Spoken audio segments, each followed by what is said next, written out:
pleasure of chairing this webinar this afternoon, and welcome to all of you. We have a great lineup of speakers for you, and the purpose today is really to have an exchange of views and an open discussion, to share information, particularly with the EPF members, on the legislative review of the EU directives governing blood and blood products, a little bit about the other human products as well, but mainly focusing on blood, and to explore opportunities and needs for where the patient voice needs to be brought into the policy debates. I hope we will have a very informative webinar today, and we will follow up from EPF side maybe with a second webinar if we wish to have a further consultation with our members on these topics. So today we are very happy to have with us speakers from the European Commission, 2 patient advocates, and a speaker from the European Blood Alliance representing non-profit blood establishments. So first I'd like to give the floor for an introduction from the Commission. Mr. Stefaan van der Spiegel is team leader on substances of human origin at DG Sante, and he will talk to us about the ongoing legislative review. The floor is yours, Stefaan. And by the way, sorry, could I just remind everybody who's listening that this webinar is being recorded. Our speakers are aware of it, so you will be able to refer to it afterwards. Very good, thank you. And thank you very much to the European Patients Forum for this opportunity to present you our work ongoing on the field of blood, tissue and cells and their legislation for safety and quality. I will try to share my screen. I don't know if that is happening already, Kaisa.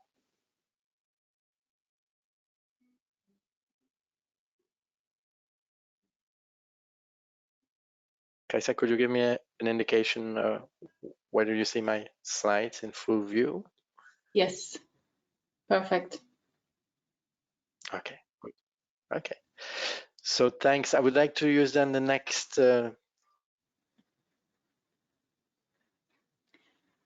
Stefaan, your sound is breaking up a little bit.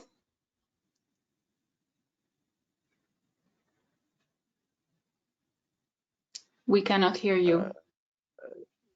You cannot hear me? Okay, let me see if I can do something here.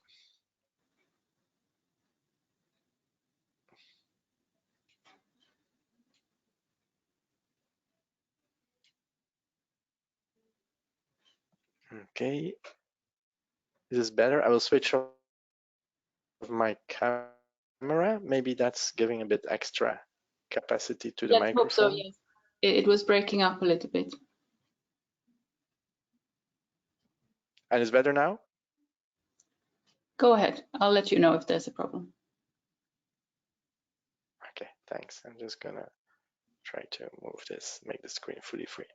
Okay, so one thing I have to tell you upfront is at this moment we are within the Commission actively in drafting phase of the new legal framework. So unfortunately, I cannot tell you at this point too much about details if you would want that. But I think nevertheless it's very valuable for a community of patients in particular to that I explain you our starting points. What are the issues we are trying to address here, and how does that relate to the patient concerns?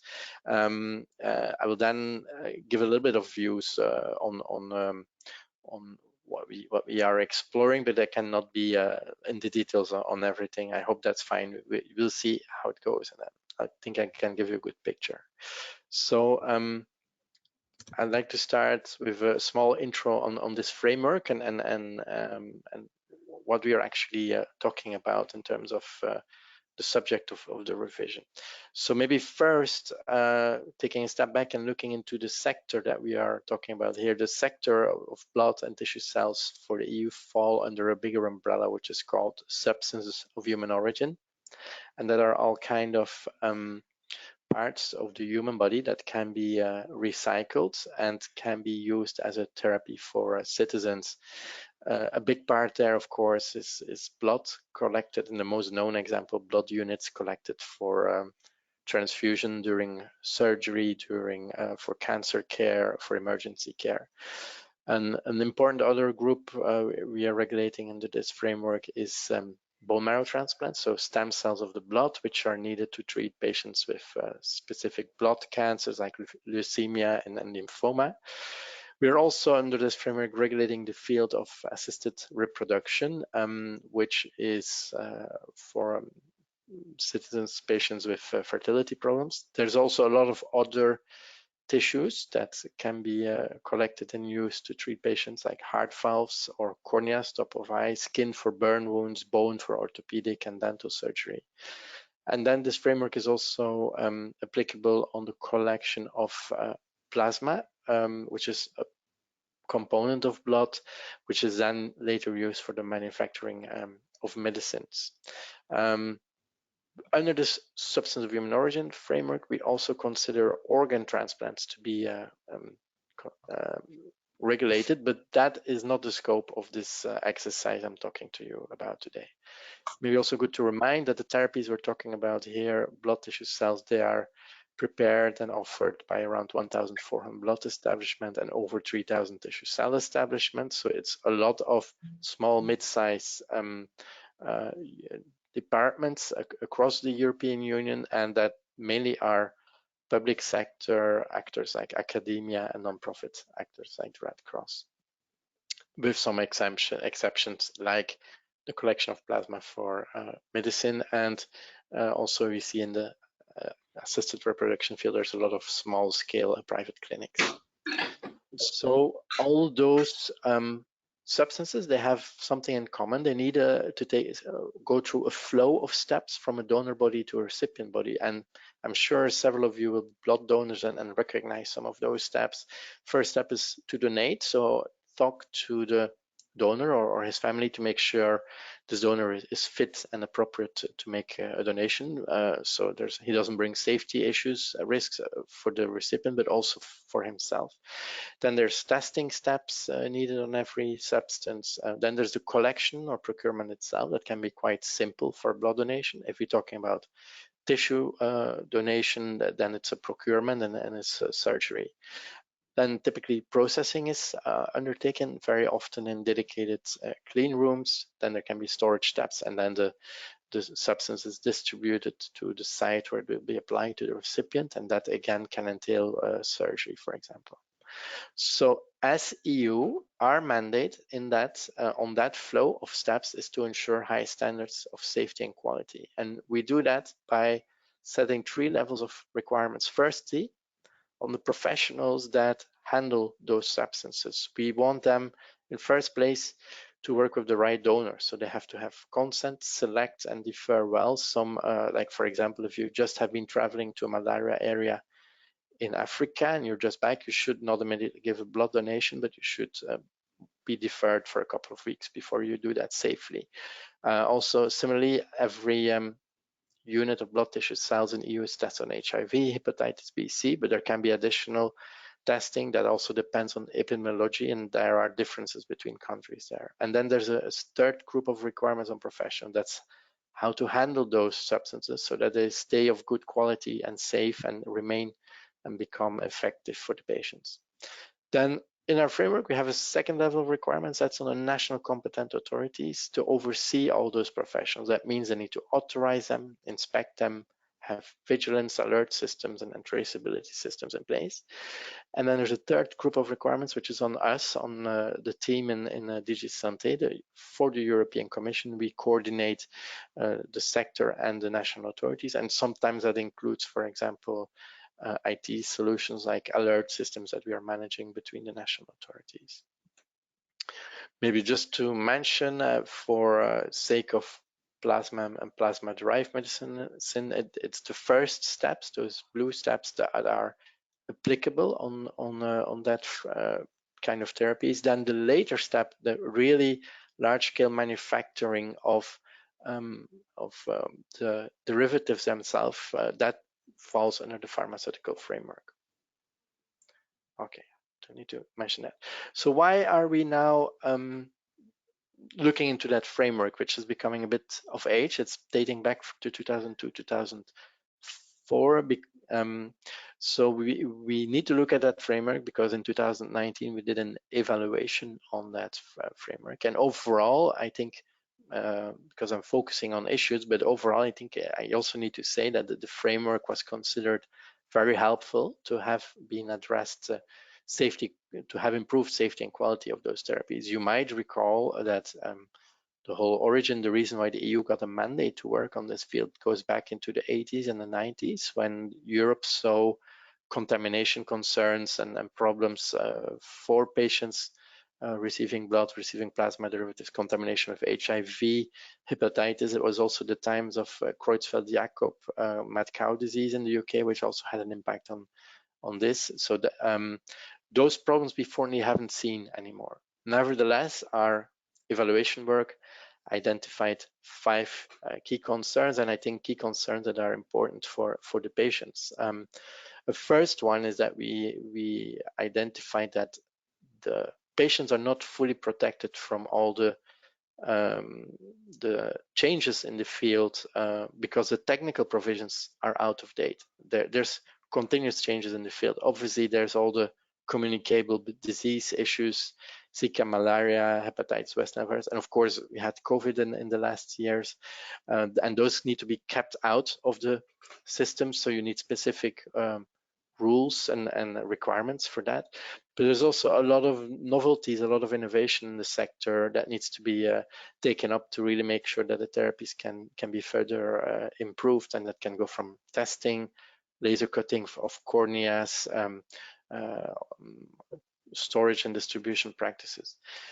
So there's a lot happening. Unfortunately, we were and are not able with the current legal frameworks as it stands with EU directives to keep track of those changes. We only very rarely could make amendments to that. Fortunately, we see that in the EU there are other expert bodies who are able to give up-to-date and quick guidance that keeps following all those developments. And one body, of course, to mention here as expert body is the European Centre of Disease Control, which here you see their advice they made on Zika, but also they have made several rounds of updated advice on how to handle COVID for the different transplant and transfusion therapies. And a second expert body we have in the EU that we see developing guidance is the Council of Europe, which has a department, a directorate on the quality of medicines that has regularly updated guidance also. So that's the first issue. Our legislation is really, as it stands today, not able to follow all those concerns. Fortunately, there are guidance and there are good standards that exist outside.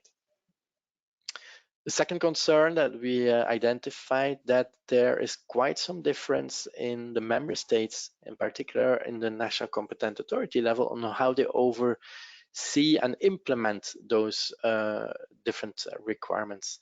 And there can be different reasons for that. It can be about the effectiveness of the oversight. It can be the capacity and the skills of the authorities.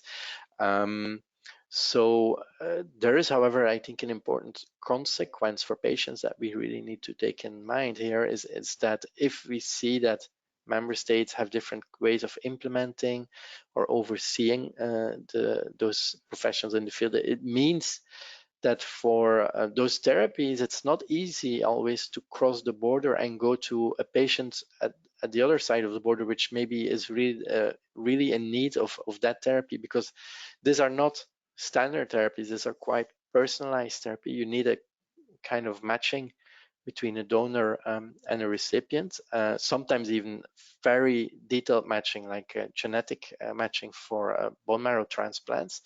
And that means that there needs to be a kind of common trust that everybody is applying the rules in the same way across Europe. So that was also a shortcoming that was identified. And that really has an impact on patient access and optimal patient access.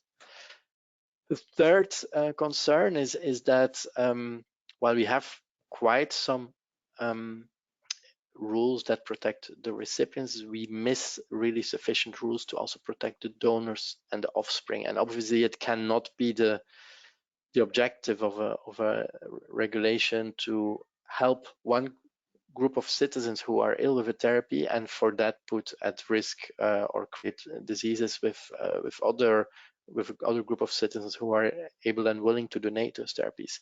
So it's very important that also donors feel well protected and are well protected, so that they really have trust and there's a public trust and willingness to keep making donations, and that in the end is of course also very important for the patients and the recipients at the end. We also noted that offspring, so children born from IVF, are not always optimally protected, and that, for example, has also to do with the fact that we have a lot of new possibilities for safety quality that relate, for example, to genetic testing, etc. And those elements were obviously not there in 2002, 2004. So there's quite some elements that can be covered there. The fourth shortcoming relates really to the innovations and in the sector and how to uptake them in an effective and safe way so that citizens can really benefit from those innovations. And there we had two in particular elements that were brought to our attention.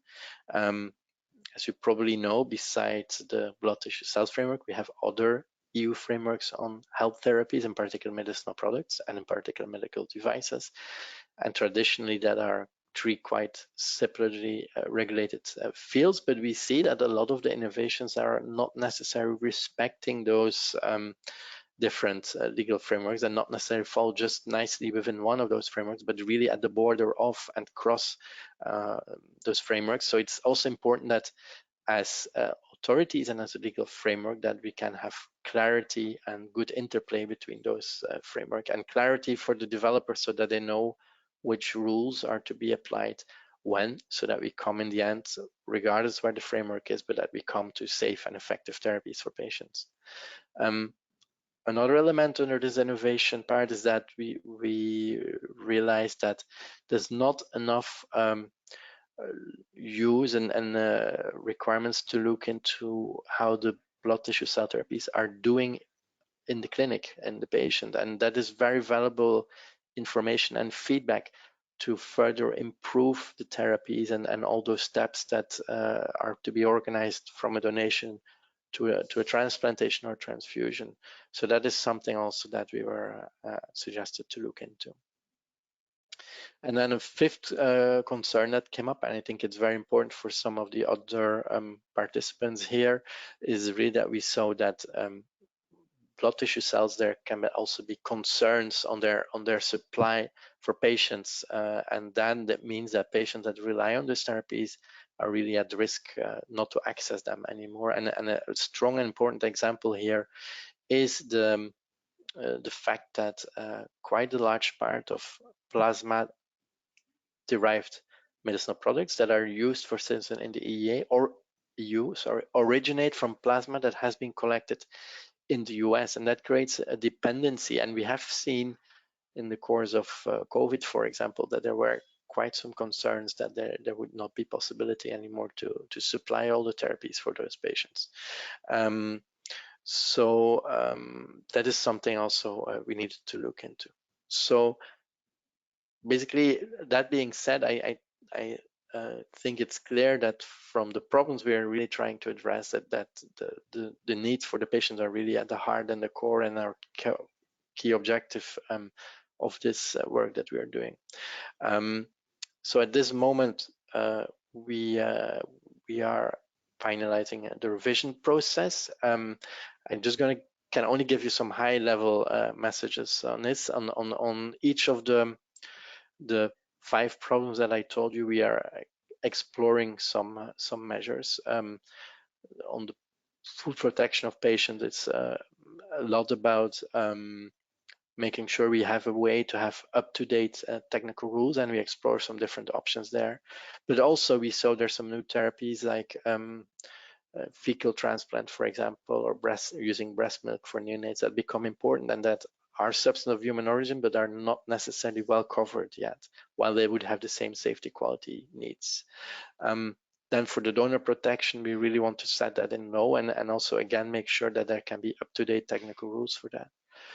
To oversee to make sure we have more common oversight. We are exploring some new practices like joint inspection, risk-based planning, and also having EU support through training, IT, and audits. For the innovation part, we are exploring an approach to have proportioned risk-based authorizations for new BTC developments, and we're also exploring an advisory mechanism on blood tissue cells that could also coordinate its views with similar bodies and other legal frameworks. Like in medicinal products, we have the Committee on Advanced Therapy. Medical device, we have a working group on classification, and there's some other groups, and it would be important that there's a kind of good coordination and building as much as possible common views. And then on the supply interruptions, to be honest, we are also a little bit limited there. We will not be able to fix everything there with our EU mandate, because in the end, collecting all the and using all the substance of human origin is really a mandate of the member state, where the EU can unfortunately not intervene too much. But what we can do is really to help everybody to be prepared for problems, like making requirements on monitoring and notification if there are shortages, and also on crisis, on being ready for crises. I mentioned on a couple of those measures the idea of policy options, because we are exploring, and we have been exploring 3 different ways for those more technical elements to take them forward. We leave it or to the sector itself, we to set rules, or we set the rules together with expert bodies like ECDC, RQM, or we develop it much more within the EU law. So that were the 3 elements that have been explored, 3 approaches. From the consultation and public input, the second option clearly got a lot of interest and support. So working with expert bodies like ECDC, EDQM. Yeah. And basically then coming towards the end, so what have we, what have we been doing really is we're building our legal proposal on an impact assessment. That means we really want to understand what's the impact of every measure we are proposing. And to that, we really did a lot of reach out to all the professionals, the patients, the industrial partners in this field. We got a lot of inputs already from the initial inception impact assessment, but also through consultations, to dedicated workshops. We had also a dedicated study that interviewed a lot of experts and stakeholders. So we wrapped all that knowledge up into an impact assessment report that got approved end of last year, and now we are drafting finalizing the legal proposal. So if everything goes well, we really expect in a couple of months to have the legal proposal adopted by the European Commission. So as concluding, I think, I hope I made clear that the needs of the patients are really at the core of this revision, and that some of the key measures that we're aiming for will really help ensure that patients can be treated with BTC therapies for which all concerns on safety quality have been adequately addressed, that they can also access those therapies also when they might be maybe prepared in another member state, that they can also access and benefit from proven and safe new therapies, and that they can rely on sustainable supply of therapies. And I also want to underline, because this sector is, I think, very different in that context compared to other health therapies like devices or pharmaceuticals, that it will be important really to have strong protection of donors, because with that comes public trust and willingness to provide more of those therapies for patients. And below I put the link of our work, so that we have a dedicated website if you want to follow where we are, what are the next steps. And so please, I really invite you to go there and do that. Thank you. Thanks for this opportunity, Kaisa. Thank you so much. This was actually a wonderful overview, because it really made it very clear what the revision is all about, and why an organization like EPF would be interested in this, because clearly there are issues here that are of concern to everybody. All of us could need emergency care, could need surgery, for example. But then, of course, we also have in our membership particular patient groups who rely on products, who rely on therapies developed on the basis of plasma, for example. I would therefore like to next invite our patient representatives to give their perspectives. Stefaan, will you be able to stay in case there are questions at the end? If not, we can maybe follow up separately.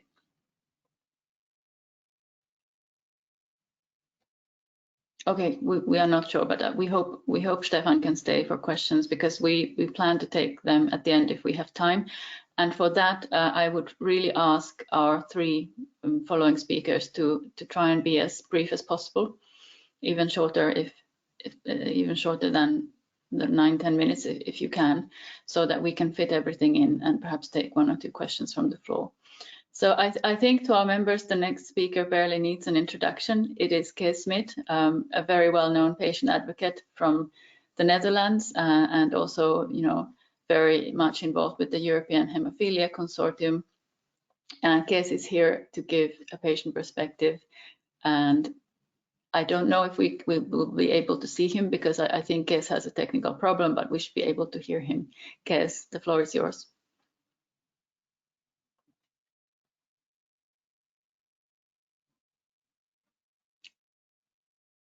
Do we have Cees with us? Hello, Cees, if you can hear us, he's unmute, but we cannot hear you. Can you hear me now? Yes, thank you. Okay. Go ahead. Well, if you can show the slides again. Good afternoon, everyone. I will speak a little bit more about the blood transfusion and plasma products. So I will not talk about, let's say, the other topics which were addressed by Stefaan about organ transplants and IVF issues. Of course, there are patient groups who are involved in that, and hopefully they are listening to get all this information to them. But I will speak more about the history of the use of blood and blood products and the relevant patient groups who are using plasma products. And the title of my presentation is Yellow is Trending, and that is because in the next slide you see the composition of blood, and a tube of blood consists of plasma, that's the yellow part, the white blood cells, the platelets, and the red blood cells. And let's say the users of blood and plasma products are very familiar with that. And next slide, please. You can imagine the fractionation of blood and plasma in the same way as you use crude oil. It goes through a fractionation process, and then you have all kinds of products at the end, like petrol, kerosene, diesel, and fuel oil. So the next slide, please. So also the plasma fractionation and blood transfusion history has developed. Important occasions, therefore, were the world wars, where we learned a lot about blood transfusion techniques, and the Second World War especially led to fractionation processes of plasma in the 40s, where, let's say, albumin was a first plasma product. In the 1960s, there became plasma products for hemophilia. In the 80s, there became plasma products for users of immunoglobulins. And so the whole plasma fractionation developed over time till now, where we are at the point where we have to discuss new regulations for the European Union. Next slide. Next slide, please. So my own life has been involved in hemophilia, as I was born with a severe type of hemophilia. And when I was born, there was no treatment at all. But in the mid-60s, the first coagulation products for hemophilia became available, which meant that that saved more or less my life, and it prolonged my life expectancy. And that was really becoming true, as I could celebrate my 71st birthday last January. But already in the 1960s, there was a plasma shortage. And there were two sources of plasma in the European Union, mainly from the National Red Cross blood transfusion services, or National Blood Transfusion Services nowadays, and from the commercial plasma industry in the United States. Next slide. And here you see how most European countries collect blood and plasma. There is a donor who gives half a pint of a liter of whole blood, which is later in the process centrifugated into plasma red cells. Red cells used for internal hospital use, and the plasma products for as well internal hospital use and for industry use. So blood donors in Europe must wait about 3 months to repeat their donation.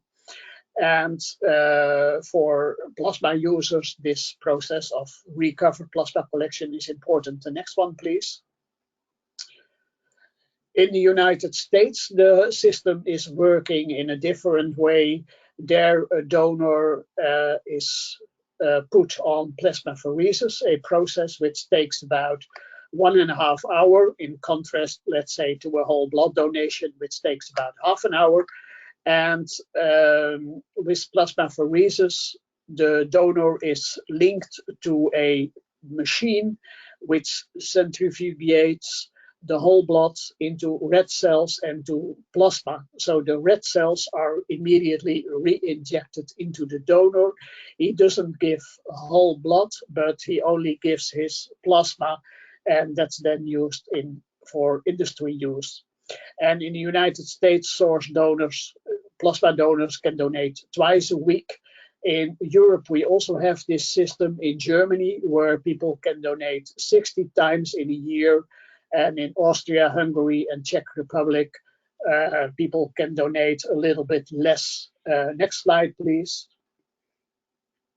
And you have to imagine this whole process of fractionation of plasma as a very industrial process, as illustrated on this picture. Next one.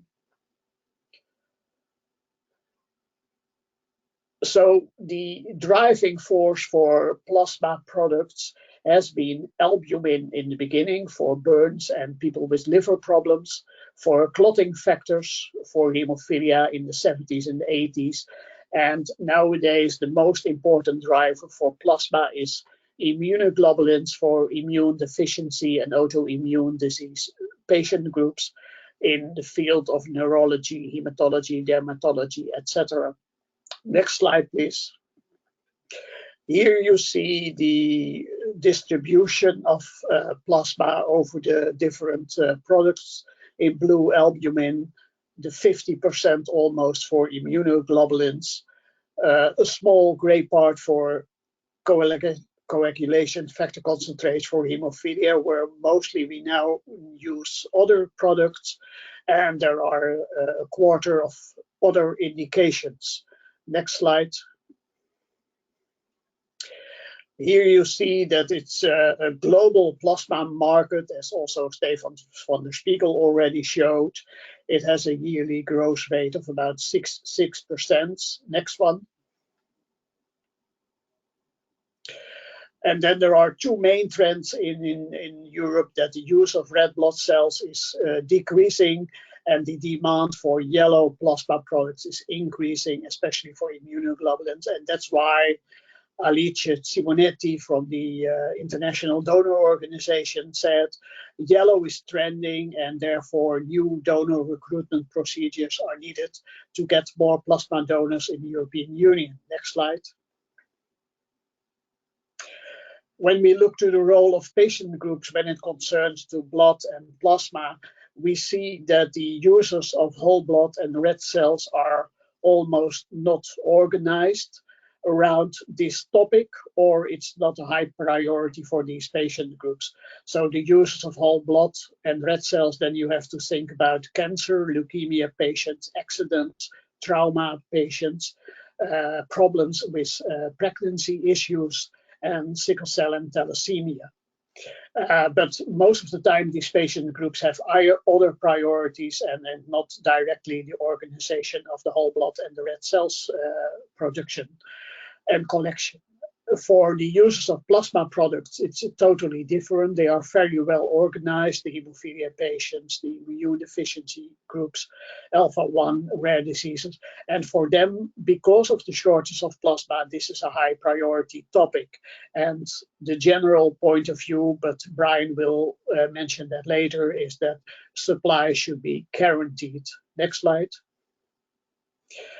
When we look to the discussions point in history so far, it's a discussion between the voluntary sector that says, well, we are not paying for donors, that they should be non-remunerated, the altruism concept versus the system where we have compensated paid plasma donors around 20 euro each time in Europe and around $80 at the moment in the United States. There is a discussion about the number of plasma donations per year, about 33 in the European Union versus 104 in the United States. It's the discussion already mentioned by Stefaan, self-sufficiency of European Union versus the dependency from the United States. And what's also important is that there is a coexistence of both the public and the private sector in this world, where we have two regulatory systems. The plasma products are pharmaceuticals, where blood and red cells are not pharmaceutical products. Stefaan mentioned already safety for as well the patient as well as the donor, and for the donor it's especially then the frequency of the donations. And of course there is a liability issue. In the past, the hemophilia community has to deal with HIV, hepatitis C, so there is an issue of product responsibility.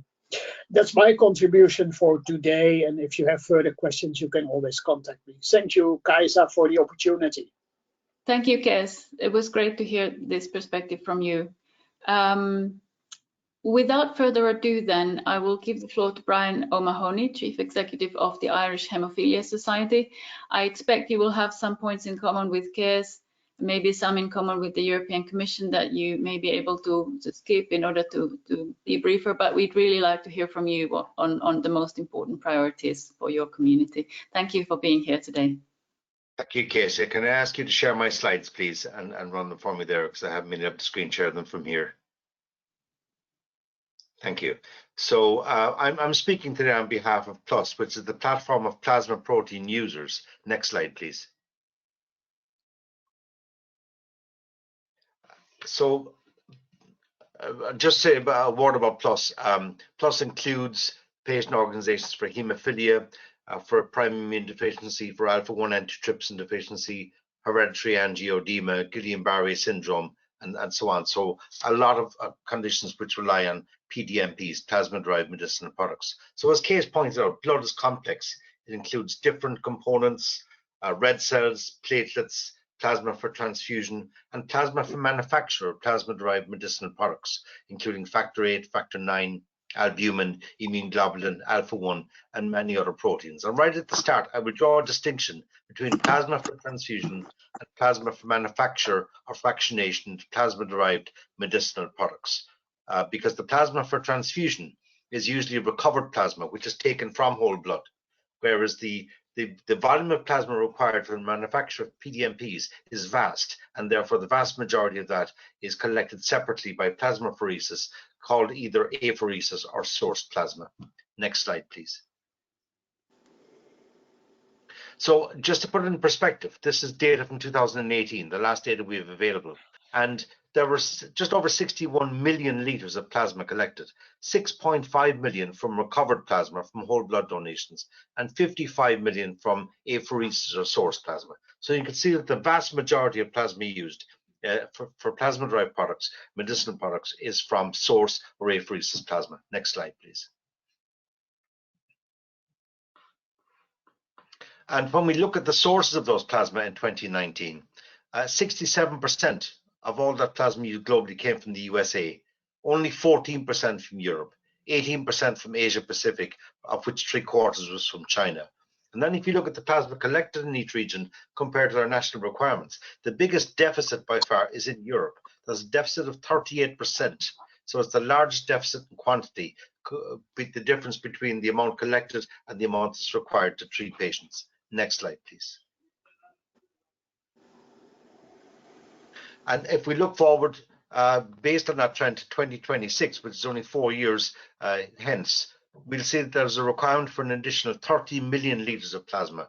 As Cees pointed out, the driver for plasma collection now for PDMPs, it used to be haemophilia, now it's primary immune deficiency. There's a requirement for a lot more IVIG for treatment of PIDs. And it's estimated that Europe will need to collect 11.6 million litres just for PID use by 2026. They're currently collecting about 5.5 million litres. That's a big deficit.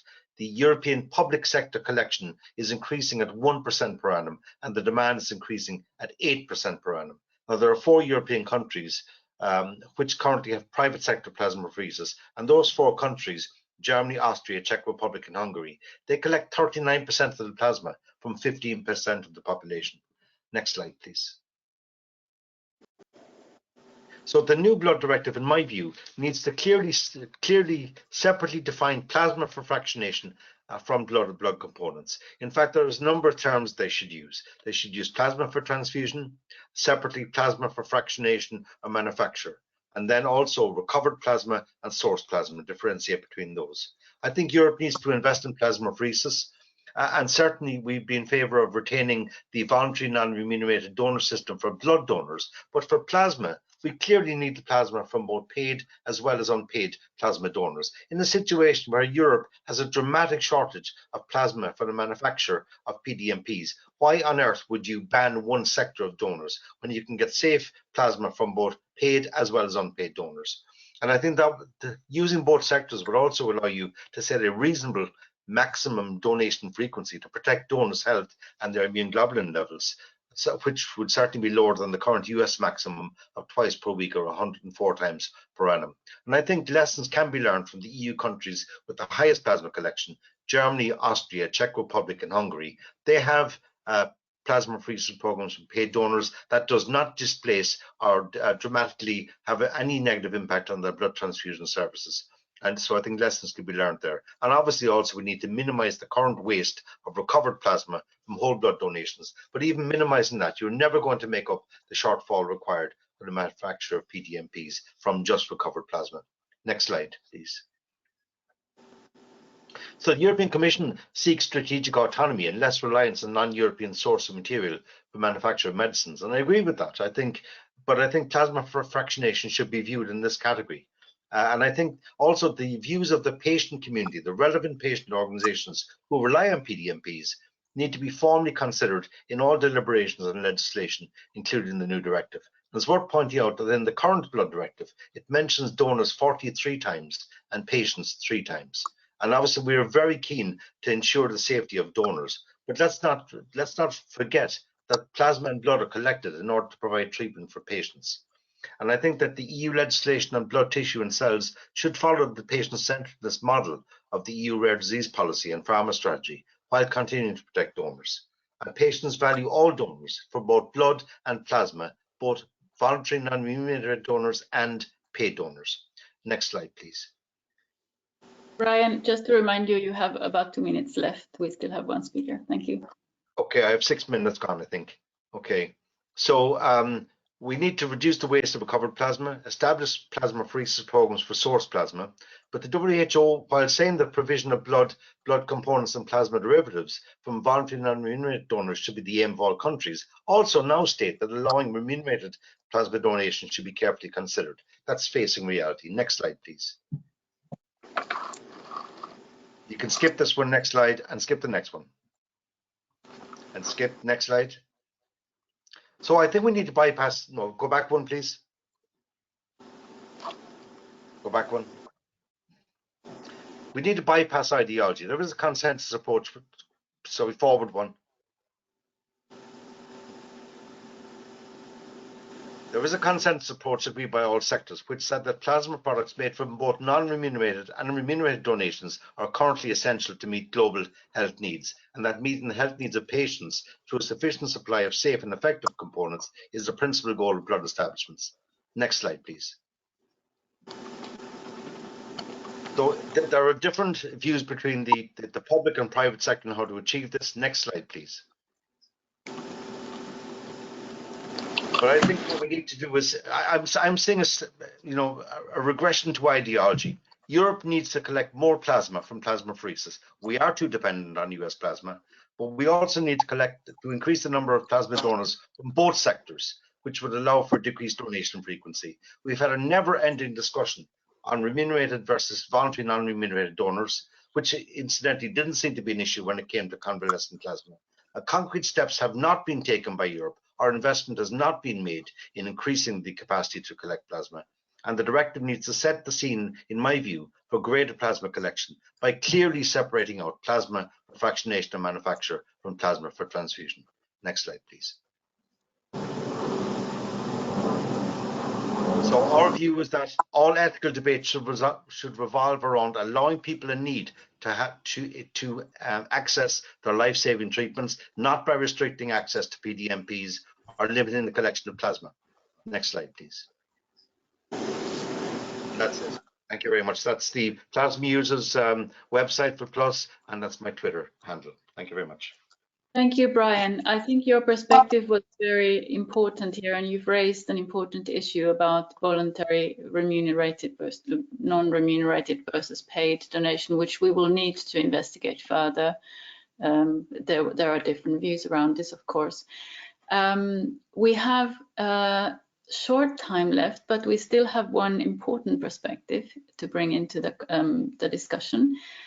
We have with us Bernardo Rodrigues, Advocacy Officer at the European Blood Alliance, representing non-profit blood establishments. Bernard, your time slot is a little short, but I hope you are able to tailor your presentation. Thank you for being with us today, and the floor is yours. You are muted.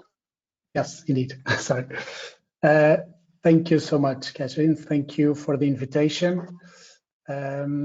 I'm not sure you can see my screen. We can. Okay, I'm gonna try. Okay, very good. So, yes, thank you so much for the invitation. So my name is Bernardo Rodrigues, and I work for the European Blood Alliance. Well, we usually begin these presentations by giving just a flavor of what our network is about. Basically, we represent non-profit blood services across Europe. You have there an idea where they are established. I won't spend too much time here, but of the 25 million donations that Stefaan mentioned earlier, our members provide for about 17 million donations. So very quickly, I mean, our mission is really about continuously improve the provision of safe, quality, and innovative services to patients and who benefit from blood transfusion and from blood components. And you have there an overview of our core values in terms of patient care, donor safety, information sharing between our members, voluntary, non-remunerated blood donations, and excellence through evidence. And very briefly as well, there an overview in terms of our strategic priorities in terms of safeguarding donor health and well-being, improving patient care, and safeguarding blood supply and improving performance. To go very quickly to this to the topic of today, I think we agree very much with what Stefaan said earlier in terms of how revolutionary it was when the current legislation was introduced about 20 years ago in a very complicated context, of course. and it did make quite an extraordinary difference in terms of the quality and the level of safety across Europe. And so, within the, acknowledging that, we of course join the other stakeholders who indeed agree that it was time to revisit the current legislation and see how we could improve certain aspects which were just not up to date. So we start from the beginning, from the principle that blood is a human resource and it's not a commodity, and so perhaps they're already in contrast with Brian and with the previous speakers. So we see very much as that we see that all blood components should be regulated under the same regime, with public health considerations to the forefront of that regulation. So we don't favor at all a split on considering certain blood components as different, and as starting to fragment different pieces of legislation regulating different blood components. It's a question of principle of ethical principles, in the sense that all blood comes from donors, from the same people, and also in terms of how indeed the regime would further fragment and become quite legalistically a much more complicated environment to operate in, which could raise all sorts of issues and problems. Our second point is we would very much continue to believe that it is of the utmost importance to keep a voluntary non-remunerated donation system in Europe, and this should be upheld, continue to be upheld and reinforced at European level. Of course, again, it was mentioned already by Brian that there's of course long discussions about what constitutes compensation. I don't want to go in there. I think we need to be, of course, think in particular of the principle of no financial gain. And there's plenty of work from the Council of Europe and other ethical institutions that have done work on this. So I think we need to continue to uphold this principle, because at the base is what we want to ensure. In addition to the ethical dimension, what we want to ensure is that we do not erode our donor base, and we think that undermining this principle opens all sorts of issues which do not need to be open, because we think there are other ways of addressing the challenges that we have. A third point that was also already mentioned is the need for European self-sufficiency on all blood components, and of course plasma in particular. We think, and linking to the previous point, we don't think it's necessary to introduce compensation, because we think that the major, what could make a major difference in this respect is much more public investment in terms of creating and supporting the existing public plasma collection systems that already exist across Europe.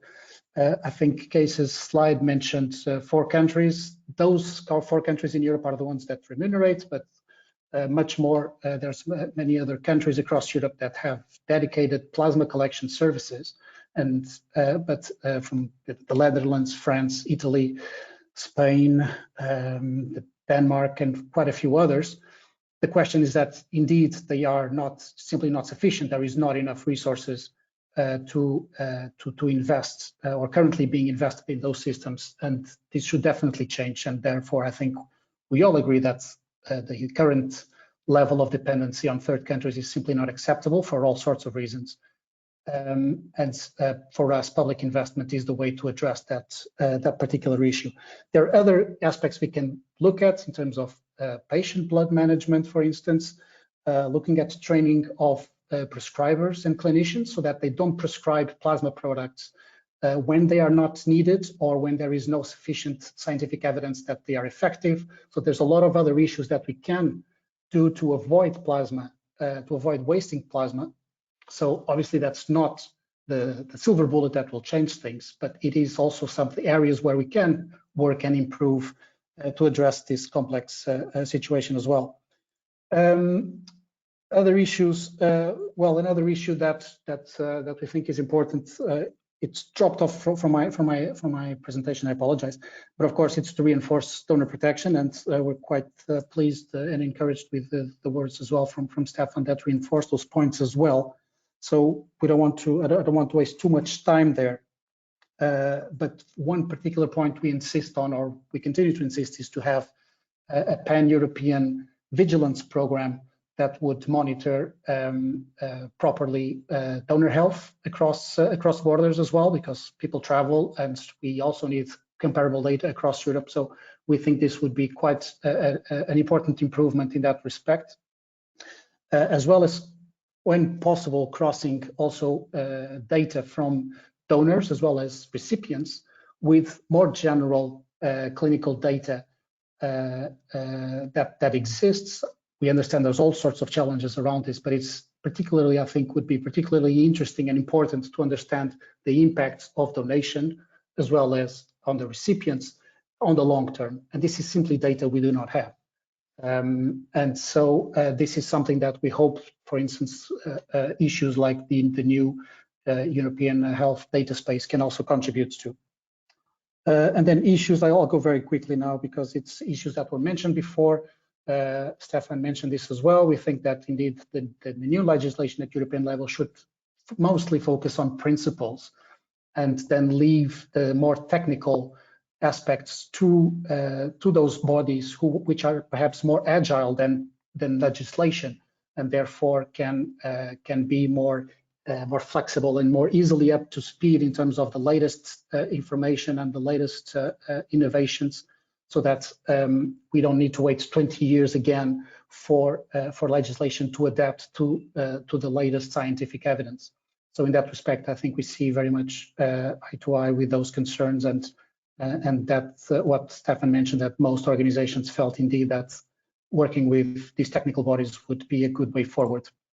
And finally, as well, this was mentioned, the need for clarity and coherence across the different legislations, and also as a way to adapt to new products. There are, for instance, products like serum eye drops, which currently, depending on which country you go to, they either fall under a blood product or under a pharmaceutical product. This raises all sorts of issues. This happens with other products, so obviously there as well, there is a need to refresh and to make legislation much more agile to deal with this kind of situations, and of course coherence in terms of how the legislation will interact with other legislation, in particular, as was mentioned, medical devices, but also the future general pharmaceutical regulation, where we hope there will be very clear lines between the two.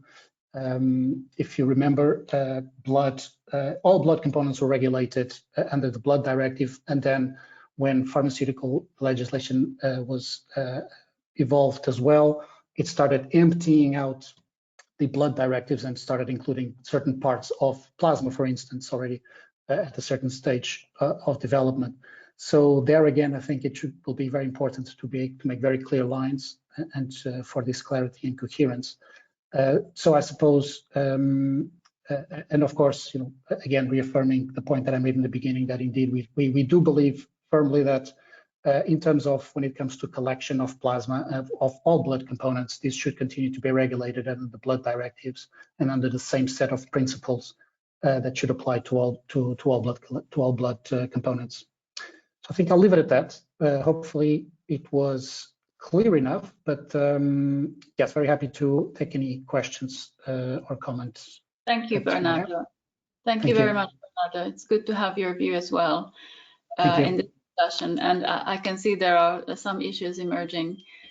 Could I just remind the audience that you can ask questions in the chat, and my colleague Juan, who's here, is monitoring the chat and can also give you the floor.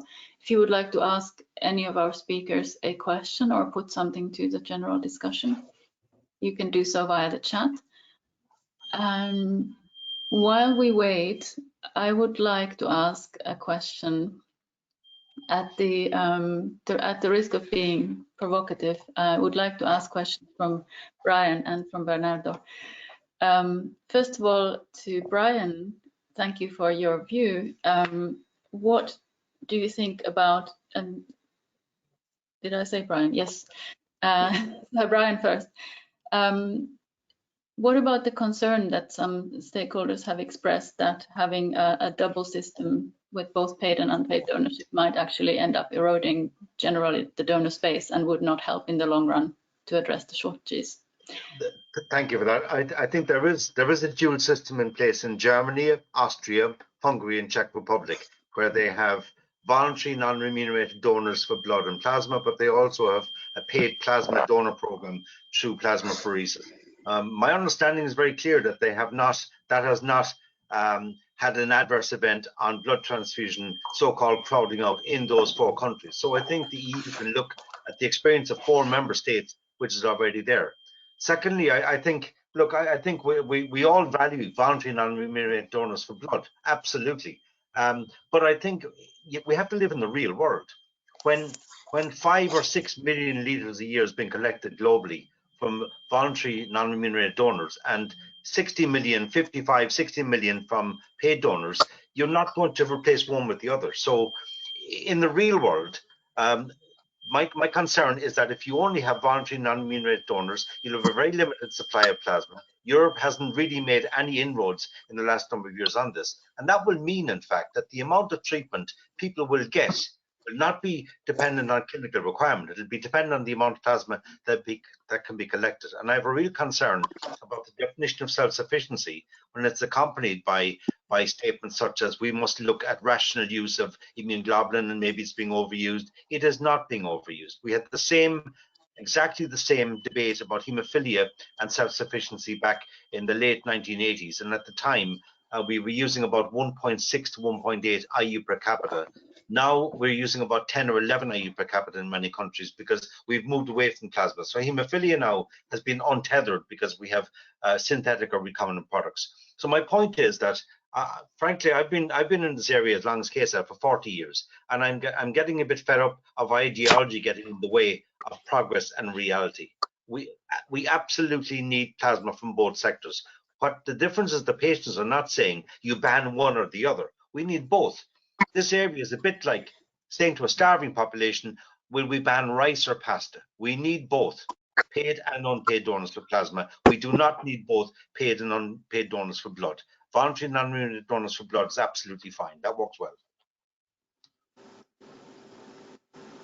Thank you. I muted myself. Thank you, Brian, for answering that. I wanted to ask Bernardo as well, because your argument is also convincing in its way. What about the patients, though, who need plasma-derived products? How can the public system, in your opinion, cope with that demand? Clearly, Brian thinks it cannot. Yeah. No, I mean, obviously, if you think about it, we are arguing for voluntary non-remunerated donations, including for plasma. And while at the same time, we are importing plasma, which is being paid from donation. So there's obviously an issue here where, currently we're using paid donations from plasma. Now, so, the concern is indeed about patients and access, but it is also about the long term and about the impact that this has beyond this. So we think that if we want to create a resilient system where there is indeed where the safety, all the safety issues are continued to be assured, we think that the answer is an investment in a public system. Our concern with some of the issues, for example, the coexistence of the two systems, currently there's no evidence showing either way, or at least it's inconclusive, that there is indeed crowding out. We have the experience from our members, for instance, in Austria, where they did face private collection systems being set up a few hundred meters from the public, from the whole blood public collection service, and they did feel an impact. Now, the impact was not felt so much in the level of how much they were delivering in terms of how much they were collecting, but they did feel it because they had to double or triple their efforts in terms of upping their recruitment efforts. So in the end, because they do have to meet certain targets, the targets were met, but it meant a lot of investment and additional investment from their side to be able to recruit more and to meet those targets. So there is an impact that we see it for sure. We had other cases where there was a private collection system, so this case in Belgium, which then left a hole in the system, which then the public sector had to pick up, because of course public and private move through different motivations. Now, this is not about demonizing the private sector. It's playing a very useful role in certain countries, and it's but the issue is, if we want a resilient system, then we need to invest in public collection, because it moves only through public health considerations and with the public interest in mind. Okay, thank you, Bernardo. I don't think we'll get a consensus on this question today, but it's good to have two perspectives. And actually, in the meantime, I believe we have a question from the chat.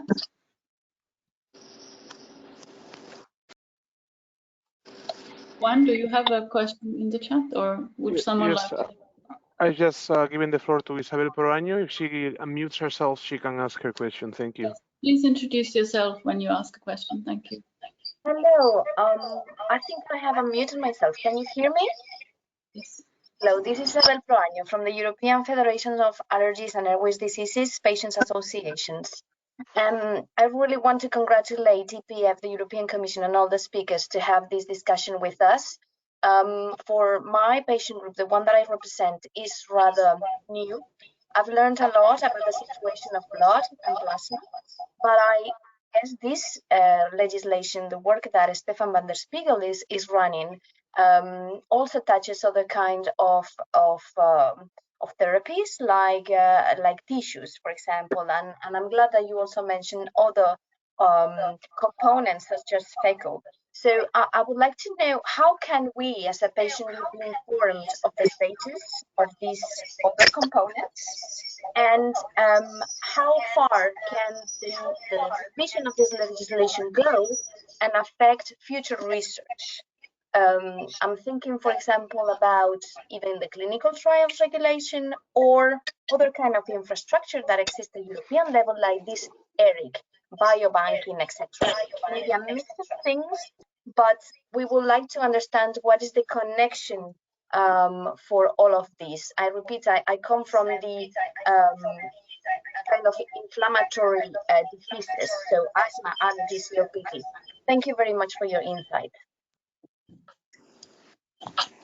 Thank you for the question. I hope the sound was clear enough. I believe this question is for Stefaan. I indeed had a difficulty. There's an echo on the system somewhere. I also hear an echo from myself now. I don't know if I can do something about it. Maybe everybody should mute and as you speak. Is that helping? Yeah, that seems to help. Sorry. So what I understood, Isabel, as your question is, you'd like to be a bit more informed about what we do on those other therapies, in particular on innovation and then connections to other EU initiatives like clinical trials. That's what I could understand. So yes, I think the initiative is will really help in particular academic centers across the EU to make their innovation move forward. I think that there's two key elements in here, and they indeed relate to other initiatives and other EU legal frameworks. One, as I mentioned, is the link with the on the legal clarity. I think developers of all kind of therapies, in particular, I guess we're also talking often about rarer therapies where there's not necessarily an interest by a commercial interest by companies to take them forward, but nevertheless we see the technologies can be there in academic settings, and could be moved forward, but then they need a responsible way to move forward there. And for that, there's two elements I think in this proposal that will be very useful. One is the fact that there will be offered more guidance to the sector on which legal requirements exactly are applicable in the blood tissue cell framework. And with that, we also will try to build more coordination if some of the requirements are maybe not for the blood tissue cells framework, but for the pharma framework, the advanced therapy framework, the medical device framework, so that there can be more common view. And I think that should help really the community of particular academic developers, but also private developers across the EU. And a second part is that and that links to your question about clinical trials, we will introduce the concept of risk assessment upfront of new innovations. And in function of that, there is then a requirement for clinical evidence from the clinic that is proportionate to those risks. Of course, if you have a high risk, you need full clinical trials, like we know them in other legal frameworks. But it can also be that, and I think we see that a lot in academic public sectors, that some innovations are of incremental nature. They're smaller steps taken that nevertheless can have an important impact. A very simple example, maybe from a completely other sector, which is maybe easier to talk about, is like in the IVF sector. You can see that by using in vitro fertilization, by using other components in a medium in which you create embryos, you have an impact on pregnancy rates and on the later, and those kind of elements need to be understood and studied, but do not maybe necessarily need full clinical trials, but they need follow-up from the clinic. So there's elements in there to then see if we can work with data from registries, which are collected anyhow, with additional safety reports and vigilance reports. So there would be a scale of evidence requirements that can go up in parallel with the scale of risk. So a high risk would require definitely clinical trials, but lower or intermediate risk would be able to manage them with other and easier evidence from the clinic to assess. So with that, we hope really that we can also support that kind of innovation. I hope that answers a bit your question. It sounds a little bit, what you're saying sounds a little bit like the framework in place for medical devices now, based on certain risk classifications, actually. And of course, in EPF, we have been very much involved in vigilance, also with pharmacovigilance, but also with the vigilance on medical devices, looking at the implementation of those new regulations, and also what information should be provided for patients on these products, even if they are not medicines that you take at home with you that come with a leaflet inside. So that could also be an area where a patient perspective could be valuable. I'm thinking here. Definitely, no. Thanks, Kaisa, for bringing that up. I think information to the patients is essential, and I think in any blood transplant therapy, it is acknowledged that a therapy, like for any other therapy, comes with a risk, and here in particular, there's a human origin. It's important that patients, recipients are aware of that and are informed of that.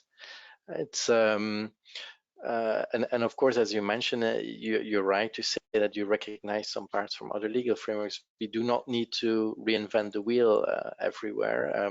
If we can build on and collaborate with colleagues in other EU legal frameworks, we should do that. The one thing here I think that we always need to keep in mind is the sector we are supporting here is largely public and an academic sector, in particular when I'm talking towards the innovation parts. So we also need to remain proportionate in our requirements to make sure we have safety, quality, efficacy, but also to make it feasible for those actors. Okay, thank you. I take it there are no other questions coming from the audience, but I believe, Stefan, you had asked the question. Unfortunately, I can't see it from my display, but if you would like to ask it, feel free. Or it was not you. No, I did not ask a question, Kaisa. Okay. Thanks. Would any of our other speakers like to comment? I think, yeah, we have 10 minutes, so you could give me in one sentence your takeaway from this discussion or your priority for the legislative review, and then I'll have to say a few words on what are the next steps from EPF's point of view. Maybe we can go everybody then, starting with Bernardo, because you are on my screen, and then Cees, and then Brian. Sure. Well, I think, you know, I've already mentioned our priorities, so I won't go there. But I think it's I think one of the things that we felt as an organization was to hear more from the patients, from the patient side in this discussion. There are indeed you know, questions around the impact of the current legislation and future changes to patients. And in that respect, I think we felt there was a need for a much broader conversation with the patient community. And so I was very happy that this discussion could be organized, and very much looking forward to continue that conversation. Thank you. Okay. Thank you for being here. Cees, I think I should have given you the floor. You had your hand up, but with the Zoom, it's always a bit of delay, so apologies for that. Yeah, I hope you can hear me. Yeah, you can hear me. Yeah. Well, maybe. Everybody unmute rather, please. Well, maybe two remarks from my side. I think yesterday we have seen a large funding program from the European Commission on the chip technology in Europe. And I think that also this topic, and especially the plasma issue, needs also a big financial input from the European Commission to raise, first to organize a campaign to raise awareness among European citizens that it is important that they give their plasma. And maybe that should also mean that you should make a difference between the collection of blood or the collection of plasma. For both types of products, blood and plasma, maybe you need different types of donors. So for the awareness and for the recruitment, maybe you need different techniques to do that. And I think the European Commission should stimulate it very much. And what Brian said, the dependency of hemophilia patients from plasma products has been decreased by new invention, new technology. And maybe we also have to look for immunoglobulins, how new products can be brought on the market, which also decreases our dependency on plasma for the future. This is not a solution which you can do for tomorrow, but for the coming decade, you have to also look into other directions to develop new products for uses of immunoglobulins. Thank you, Cees. Brian? You're muted. Am I unmuted? You can hear me? Yes. Okay. Look, I think I agree with Cees. We need greater EU investment in plasma collection from the public sector. That means plasmaphoresis programs. With what Bernardo said, look, I would really like to see a significant increase in plasma collected in Europe. If they can do a lot more from voluntary non-remunerated donors for plasma, I would applaud that, and we will help in any way we can. But we need both sectors. To me, what the mistake here is in trying to have a monopoly. So I think if Europe can collect more plasma from unpaid donors, great.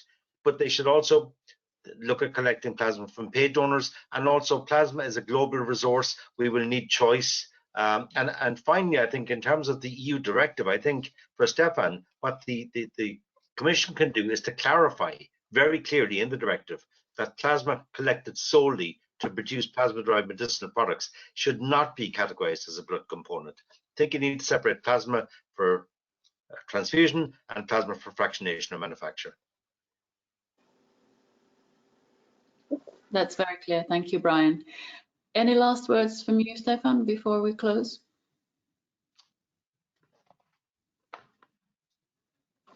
Sorry, I was still muted.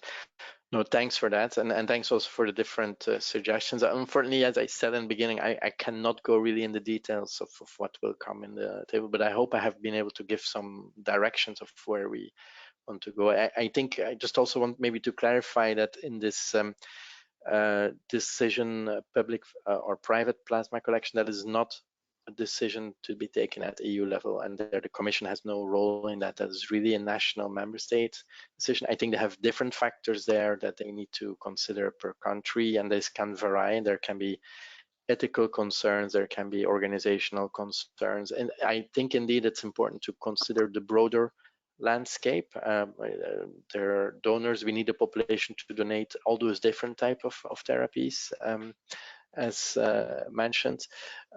In say the voluntary unpaid donation topic might not be such a big concern in the end, then I understand. I of course understand the different views beyond it, but I think we have tried in our preparatory work to discuss with both sector, and there might be a kind of agreement that everybody really endorses voluntary unpaid donation, which is, by the way, also linked to the charter, the constitution of the European Union. But that doesn't mean that we shouldn't think wisely on what are appropriate, or make member states think wisely on what are appropriate compensations. Because obviously it's about finding somewhere a balance between making sure nobody really gets rich of starting giving his parts of his body and as a donor, but also on the other hand making sure that not having any compensation is also not becoming a limit for no donation. If you indeed need to take a bus, you need to take a bus, and it means that there's a bit of costs there. So I think it's in that area that there some solutions can be found, which probably for the different sectors, public and private, are useful. I also, thanks for bringing up, Cees, the idea of more EU funding, and so I think indeed we have now. It's maybe one of the few nice side effects of COVID that we now have more EU funding available to support health in the European Union, and I think we should explore what we can do with that, and in particular in the plasma sector, for example, not everything is going to be fixed by setting new safety quality requirements. With that, you do not increase the supply. I think there's more things needed that might not need to come from legislation, but maybe from EU funds like that. Without saying anything on that here, because that's clearly not at the moment at our table, but I just want to say we can keep that on our radar. And then I'm also very happy that also thanks to the question from Isabel that I think as patients, European Patients Forum, that you were able to bring a bit I think personally the two main benefits for patients that we are trying to work on. One is making sure there is sufficient supply for all those therapies, and I think the plasma discussion has clearly illustrated that. But another one is also making sure that we are future-proof and that we can make sure that if there are new therapies offered in those sectors, that they can also in a responsible way be made available for patients. And there's areas maybe we haven't talked about, but which really hold a lot of promise, like for example, transplanting stem cells from blood for different type of cancers, and also for immune-related concerns like possibly even allergies. So I think there's a lot there that from the scientific community is possible, and if we can facilitate with this proposal to make that also available to the citizens and to the patients across Europe, that would also be a very good outcome of this initiative. Indeed, thank you for that. And as you said, we focused a lot on blood today, but there are obviously other areas that very much link also to the other strategies and the legislation of the Union. Mm-hmm. Sorry, Kaisa, can I just say something very, very quickly? Very, very quickly. Yes, because I think indeed, we mentioned investment, and I think Stefaan is right in terms of, picking up on Kaisa's suggestion, of course, of EU funding. We do have some EU funding, mostly on research, but I think the role from the Commission we would love to see is really the nudging of the member states, because it's at that level that public investment in public collection will happen. So it's issues around financial aid, state aid and issues like that. But I think as a community of patients, donors, blood establishments, we need to keep the pressure mostly on the member states in terms of those levels of investments. It's not going to be a huge bazooka from the Commission that will change that. It will really be at national level. Yeah, I think Stefaan doesn't have his hand in the budget, so we don't have that much money also, but I think it's important indeed to fully recognize organizing healthcare, and that includes blood and transplant service. In the end, is still a role and a mandate of the member states. So, but if I could say, clarity of language in the directive would be very helpful. Yes, indeed. I think we will. Yeah. You're right, Brian. We spent a lot of time on clarifying in the last year, so we will make this opportunity to do that also. Okay, wonderful. Thank you all so much for being here, and thank you to everyone who has participated in this webinar. We have to wrap up because our time has been filled, and I think it was very useful and very informative.